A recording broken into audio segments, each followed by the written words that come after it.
సిరిసిల్ల జిల్లా కేంద్రంలోని ప్రెస్ క్లబ్లో బీఆర్ఎస్ పార్టీ జిల్లా అధ్యక్షుడు తోట ఆగయ్య విలేకరుల సమావేశం ఏర్పాటు చేశారు. ఈ సందర్భంగా ఆయన మాట్లాడుతూ దేశంలో ఏ రాష్ట్ర ముఖ్యమంత్రి పైన లేనన్ని కేసులు రేవంత్ రెడ్డి మీద ఉన్నాయని అన్నారు. ఏనాడు కూడా బడుగు బలహీన వర్గాల గురించి మాట్లాడింది లేదని, కులగణన పేరుతో సంవత్సరం పాటు కాలయాపన చేశారని అన్నారు. కేసీఆర్ నాయకత్వంలో సమగ్ర సర్వే ద్వారా ప్రతి ఇంటి వివరాలు ఒకే రోజులో సేకరించామని గుర్తు చేశారు.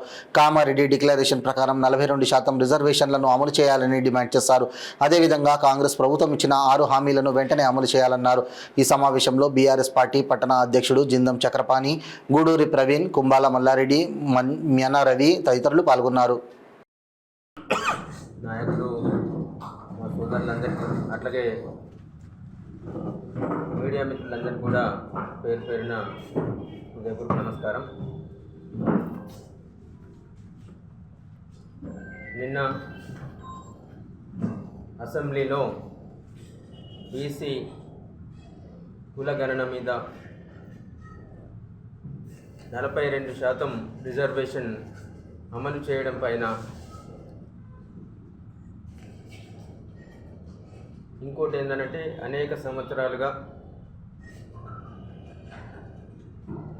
మాదిగ మరియు ఉపకులాల జాతులు వర్గీకరణ కోరుతూ చేసిన పోరాటం నేపథ్యంలో సుప్రీంకోర్టు ఇచ్చిన రిజర్వేషన్ల అమలును, క్రిమినల్ విధానాన్ని అసెంబ్లీలో తీర్మానం చేసే విషయం మీద నేను అసెంబ్లీ సమావేశం ఏర్పాటు జరిగింది. ముఖ్యమంత్రి రేవంత్ రెడ్డి నిన్నటి రోజున ఫిబ్రవరి 4 సోషల్ జస్టిస్ డే అని అన్నాడు, అంటే సామాజిక న్యాయ దినం అని అన్నాడు.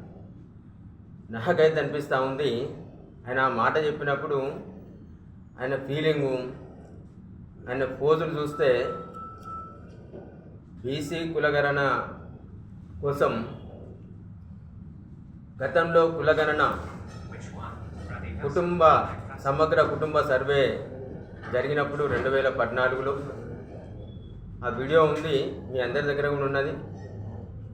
ఆయన ఏం మాట్లాడిన రేవంత్ రెడ్డి, తలకాయ ఉన్నోడెవడన్నా, మెడకాయ మీద తలకాయ ఉన్నోడెవడన్నా అసలు వివరాలు చెప్తారా?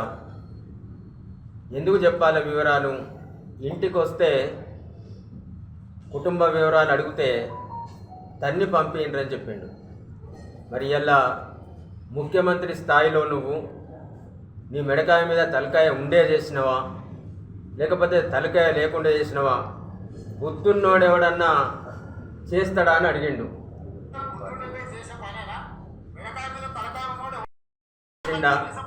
తలకాయ మీద మెడకాయ మీద తలకాయ ఉన్నోడు చేసిండు అన్నాడు. నేను అడుగుతా ఉన్నా రేవంత్ రెడ్డి, నీకు బుద్ధి ఉండి ఈ కులగణన, ఈ బీసీ కులగణన చేసినవా? అసలు నీకు తలకాయ ఉండి నీ ఉన్న తలకాయ సరిగ్గా పనిచేసి చేస్తున్నావా అనేది. నీ బుర్ర నిండా కూడా గతంలో నువ్వు ఏదైతే తప్పుడు పనులు చేసినావో, బ్యాగులు మోసినవో, ల్యాండ్ గ్రాబింగ్ అంటే ఇతరుల భూములను ఆక్రమించుకున్నావో, నువ్వు చేసిన లంగదందాలు, లఫంగ దందాలు, ఉచ్చదందాలకు సంబంధించినవి అన్నీ కూడా దేశంలో ఏ ముఖ్యమంత్రి, ఏ రాష్ట్ర ముఖ్యమంత్రి మీద లేనన్ని కేసులు ఇలా 79-80 కేసులు, 100 దాకా కేసులు ఇలా నీ మీద ఉన్నాయి. అవన్నీ కూడా నువ్వు తెలంగాణ గురించి పోరాటం చేసిన కేసులు కాదు, లేకపోతే బీసీల అభ్యుదయం కోసం చేసినవి కాదు, లేకపోతే పేదలకు భూములు పంచాలని కాదు. ఇంకొక మీటింగ్లో మాట్లాడినావు నువ్వు, ఏదంటే ఒక అగ్రకులానికి సంబంధించి ప్రతి కుటుంబానికి 5 ఎకరాల భూమి ఉండాలి, రైతు అన్నోడు నా కులపడే ఉండాలని మాట్లాడినావు. ఇట్లాంటి చౌకబారు మాట్లాడినావు. ఏనాడు కూడా బడుగు బలహీన వర్గాల గురించి, లేకపోతే అణగారిన వర్గాల గురించి మాట్లాడిన సోయి నీకు లేదు, మాట్లాడిన అనుభవం నీకు లేదు. నువ్వు పెద్ద సంస్కరణవాది లెక్క,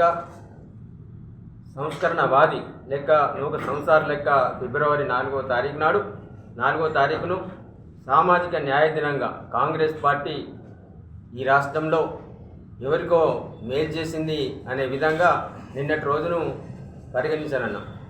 నేనైతే అంటా ఉన్నా, సామాజిక అన్యాయమైన దినం నిన్నటి రోజు అయితే సామాజికంగా అవగాహన లేని దినం. ఈ కాంగ్రెస్ ప్రభుత్వానికి, ఈ రాష్ట్ర ప్రభుత్వానికి, ముఖ్యమంత్రికి, సహచర మంత్రివర్గానికి అవగాహన రాహిత్య దినంగా పరిగణించాలని చెప్పేసి నేను మీడియా ద్వారా తెలియజేస్తా ఉన్నాను. ఎందుకనంటే తలకాయ ఉన్నోడు ఎవడన్నా సమగ్ర సర్వేలో పాల్గొంటున్నానన్నావు.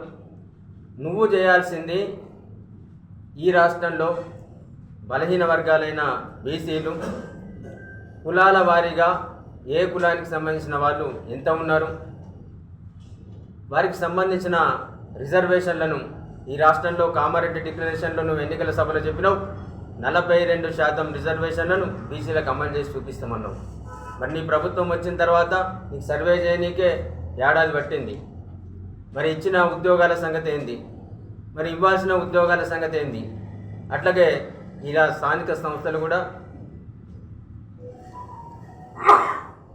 గ్రామ పంచాయతీలకు కాలపరిమితి ముగిసి చాలా రోజులైంది. అట్లాగే మండల పరిషత్, జిల్లా పరిషత్లకు కూడా 6 నెలలు దాటింది. స్థానిక సంస్థలకు ఇలా మున్సిపాలిటీలు కూడా గడువు తీరింది, వాటి కాలపరిమితి కూడా ముగిసింది.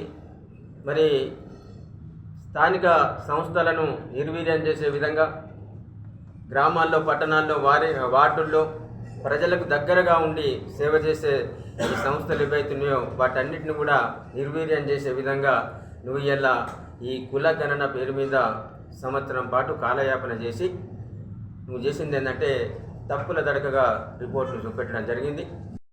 నిన్న మాదిగ రిజర్వేషన్ అట్లాగే వారి వర్గీకరణ గురించి 2014లో తెలంగాణ రాష్ట్రం సాధించిన వ్యక్తిగా ఉమ్మడి ఆంధ్రప్రదేశ్లో అనేక విషయాల్లో నీళ్లు, నిధులే కావచ్చు, విద్యా ఉద్యోగాలలో కావచ్చు, తెలంగాణ రాష్ట్రానికి, తెలంగాణ ప్రాంతానికి అన్యాయం జరుగుతుందని చెప్పేసి రాష్ట్ర సాధనే ధ్యేయంగా కేసీఆర్ గారు ఉద్యమ బాట బట్టి మొక్కవోని ధైర్యంతో మడమ తిప్పని నేతగా ఇలా ఈ రాష్ట్రాన్ని సాధించిండ్రు. తెలంగాణ జాతిపితగా, తెలంగాణ బాపుగా ఈ ప్రజలందరూ కూడా ఇలా ప్రతి ఇంట ఫోటో పెట్టుకొని పోలుస్తూ ఉన్నారు. కాంగ్రెస్ ఎమ్మెల్యేలు కూడా మొన్న గూడెం మైపారెడ్డి కావచ్చు, నిన్న దానం నాగేందర్ కావచ్చు, బరాబర్ కేసీఆర్ గారి ఫోటోలు మా ఇండ్లలో ఉంటాయి, మా గుండెల్లో ఉంటాయని చెప్పేసి ఇలా ఈ కాంగ్రెస్ శాసనసభ్యులు కూడా చెప్తా ఉన్నారు. అట్లాంటి గొప్ప వ్యక్తి తెలంగాణ బాపు కేసీఆర్ గారు. ఇలా వారు చేసిన అభివృద్ధి కార్యక్రమాలు, ఇవాళ వారు చేసిన సంక్షేమ కార్యక్రమాలన్నీ కూడా ప్రజలు గుర్తుంచుకొని రోజు కూడా నీ మీద